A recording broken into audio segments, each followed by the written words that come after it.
What's up, everyone? Welcome back to the channel to talk about 4K. And today, we're talking about a movie that helped define my youth. The 1995 computer flick, Hackers. I've seen this many times over the years. In fact, it's probably one of the reasons why I'm into computers so much. Probably why I'm also in IT. So when Shout Factory announced that this was coming out in 4K, I couldn't wait to get it. I even went for this special edition steelbook packaging. Check this out. Pretty retro. Got your 4K disc, Blu-ray disc, cast, Hack the Planet. If you haven't seen this movie, I definitely recommend it. I haven't seen it in several years, but upon viewing it, it held up pretty well. I've seen it many times over the years. In fact, I saw it in the theater when I was 17 years old. It's good. Caitlin watched it with me. She thought War Games was better, so take that for what you will. The movie basically starts off by showing an 11-year-old kid, Dade Murphy, played by Johnny Lee Miller, who goes by the hacker alias Zero Cool, as he is in front of the judge for hacking a company by crashing over 1,500 computer systems and causing the stock market to drop a mere 7 points. That was a lot back then, apparently.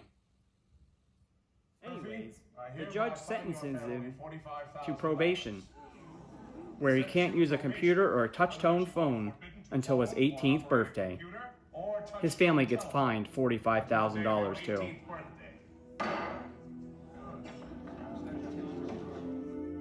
He eventually gets shipped off with his mom to New York, where he turns 18, gets a computer, and reverts to his old antics.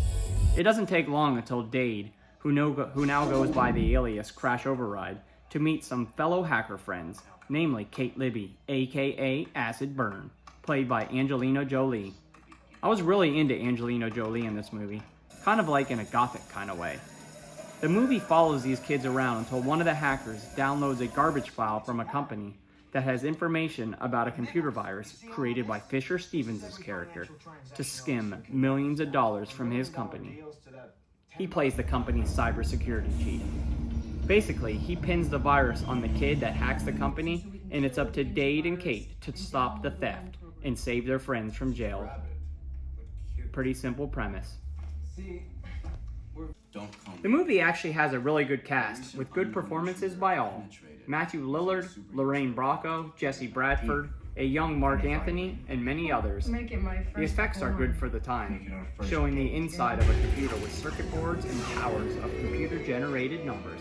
Kind of like The Matrix before The Matrix. It's a fun movie that's about an hour and 40 minutes. The video is fantastic, being 28 years old.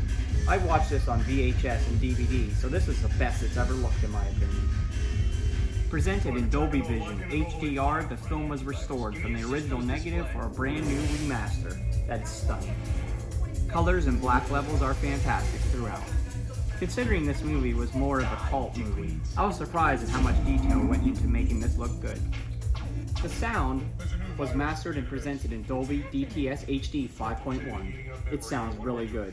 Granted, most of the sounds and effects are from the techno-style soundtrack, but still, the sounds are good across all speakers and the dialogue is clear and precise. The special features are exactly the same as the Blu-ray release, a trailer and a 60-minute documentary called The Keyboard Cowboys, which is a look back at the making of this movie with some cast and crew interviews, as well as discussing the hacker culture. This is a must-own in my collection, and I think everybody should at least watch this one time, especially if you're into science fiction or computers, or you just want a fast-paced and entertaining movie. 8.5 out of 10. Well, that's it for today. Come back again for another 4K review. You never know what we're going to watch next. Make sure to like, subscribe, comment, and share, bruh.